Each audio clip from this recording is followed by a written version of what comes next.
বলেন আপনার কাছে নবীর আদর্শ কতটুকু? উত্তরার মানুষ এটাও দিলে গাইথা নেন। কবরের সর্বপ্রথম প্রশ্ন এটা যদি ওকে, বাকি দুইটা অটোমেটিক ওকে হয়ে যাবে। এটা যদি ওকে না হয় বাকি দুটা ওকে হবে না। ইমাম বুখারী রহমতুল্লাহ আলাইহি লেখছেন, ইমাম মুসলিম রহমতুল্লাহ আলাইহি লেখছেন, কবরের প্রথম প্রশ্ন হলো মা কুনতা তাকুলু ফি হাদার রাজুলি মুহাম্মাদিন। কিতাবুল জানায়েজ বুখারী শরীফে আছে। বলো মুহাম্মদুর রাসূলুল্লাহর আদর্শে তুমি কতটুকু আদর্শবান ছিলা। আগে এটার প্রমাণ দাও।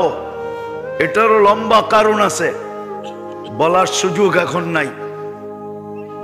শুধু এতটুক বলি, যেই নবী তোমাদের জন্য কিয়ামতের মাঠেও চোখের পানি ঝরাবে, ওনার আদর্শে কতটুকু আদর্শবান ছিলা বলো।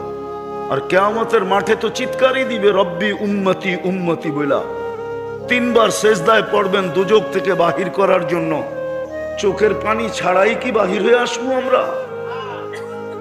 যে কিয়ামতের মাঠে তোমাদের জন্য চোখের পানি ঝরাবে, ওনার আদর্শে কতটুকু আদর্শবান ছিলা। প্রথম প্রশ্ন কিন্তু কবরের এটা। বুখারী শরীফে আছে, আমি আমার থেকে বলতেছি না। মুসলিম শরীফে আছে, আমি আমার থেকে বানায়া বলতেছি না। মেইন প্রশ্ন এটা। আপনাকে তো উম্মত বানাইলেন, আদর্শ কোথায়? চলেন, সময় কম আমার কাছে। দ্বিতীয়, আপনাকে তো পুরা আল্লাহ কালাম দিয়া দিলেন। কালাম বোঝেন? তুর পাহাড় যখন আমি দেখতে গেছি তখন আমার মনে উঠছিল যে হায় মুসা আলাইহিস সালাম তো এইখানে কথা বইলা ক্রেডিট কার্ড নিছেন কালিমুল্লাহ। কিন্তু তখনই আল্লাহ আমার মনে ঢালছেন যে মুসা আলাইহিস সালাম কথা বইলা তো কালিমুল্লাহ, ক্রেডিট কার্ড নিলেন কালিমুল্লাহ।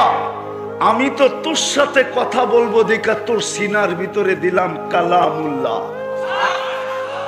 আমি তো তোর সাথে কথা বলবো, এই জন্যই তো তোর সিনায় দিলাম আমি কি, এটার নাম কালামুল্লাহ।